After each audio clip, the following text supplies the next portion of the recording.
Here we're going to tie a Trico done dry fly. First thing we're going to do is just start some black thread. Then we're going to tie in the tail. For the tail I'm going to use some light colored Coque de Leon, and we got to be careful not to use too many fibers.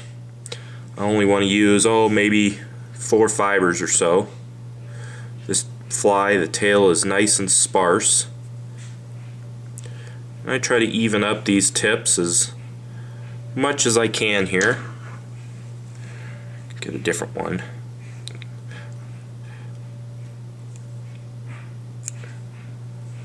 There we go. And what we're going to do is we're going to tie in a tail that's about the length of the body. So I just kind of roughly measure it out. We're going to tie these fibers right on top of the shank of the hook. I'm going to take the fibers all the way back to the bend. Here we go. I'm going to take my thread forward and I can trim out some of the butt ends there. Now what we're going to do is we're going to tie in the body, which is just going to be an olive feather, like just a regular feather that I've stripped the fibers off of to expose just the quill. And what I'm going to do is I'm going to tie this quill right on the side, on my side of the hook.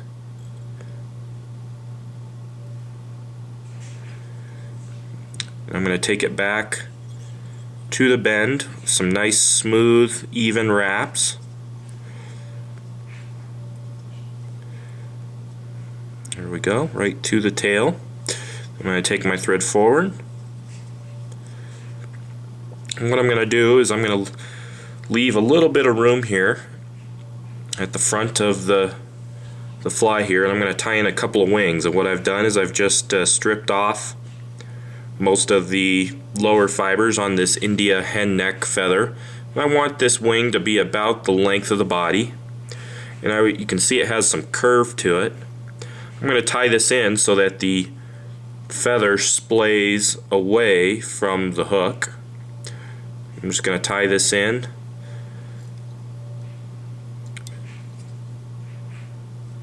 Right here on the side of the hook. And these feathers usually like to roll on you a little bit, so it takes a little bit of working to tie it in.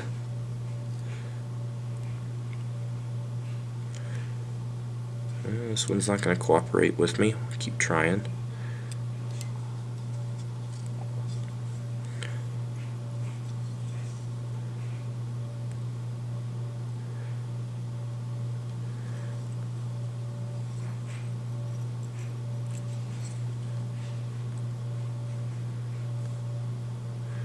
Kind of work the feather with my finger here. Then I'm ready to tie in the other one. Whoop. This one's a little too tall for my liking, so I'm just going to strip off a few fibers here. This is probably going to be the hardest part to the fly here, is dealing with these wings.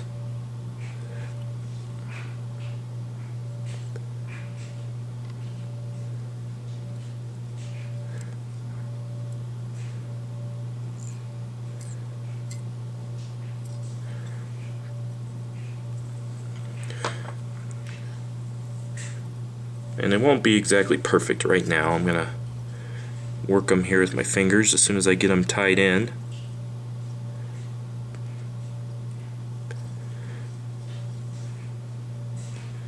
We can split them with our thread as well, that'll help.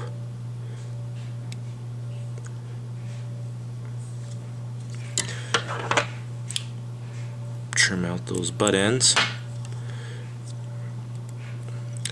Alright, now what we're going to do is just build a little tiny thread dam right behind it. We'll wrap in between them. This will help keep them splayed.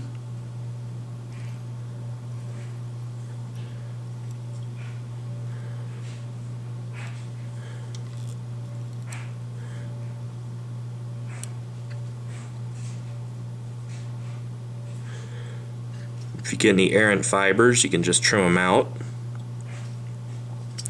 There we go. Like I said, that's probably the hardest part to the fly. Now the next thing we're going to do is we're going to take this biot, or not this biot, this quill, and I'm going to lift my tail feathers up, and I'm actually going to slip that quill underneath those tail feathers, and you can see what that has done is it's propped them up. Then I'm going to take my first wrap right in front of these tail feathers. Then I'm just going to take it and creep it forward, trying to do this as evenly as possible. You can see I've got a little gap back there. Try to cover it up here. First couple wraps are usually the hardest. There we go. Oop. Use my fingernail here to slide it back. Be very careful not to break the quill at any point here. If you pull too hard, you can actually snap it.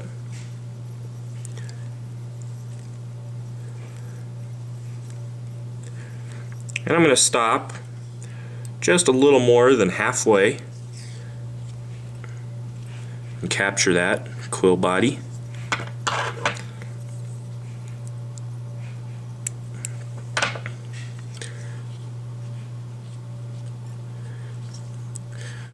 Next thing we're going to do here is we're going to tie in our hackle. I'm just going to use a black Rooster cape hackle from Whiting. I'm going to tie that in right at the back here. Trim out the extra stem. I'm going to take my thread forward here, right up to the eye. I'm going to take my hackle pliers and very delicately I'm going to clip into this feather. And I'm just going to wrap it right around the shank here. I'm just going to slowly, very delicately work my way forward, make my way to those wings. I see I have an errant fiber there, and just kind of push it out of the way for now. I'm going to wrap it right up to those wings until I touch them.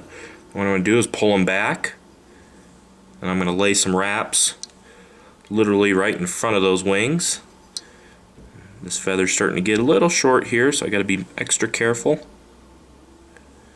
I'm going to take it all the way up to the eye. Once I've gotten to the eye of the hook, I'm just going to take it and very carefully capture it with my thread.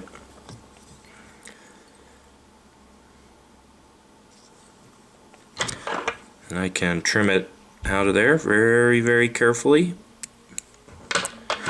I see I have a few extra fibers there too. You can always trim those out or pull them out.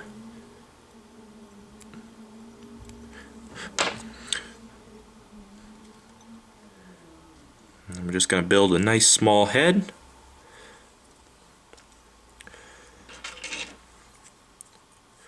And I'm going to whip finish. A few turns of the whip finish.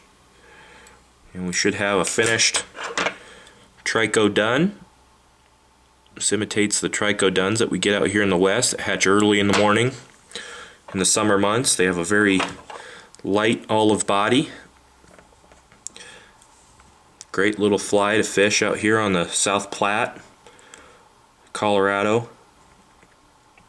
And you can buy all the materials for this fly at intheriffle.com.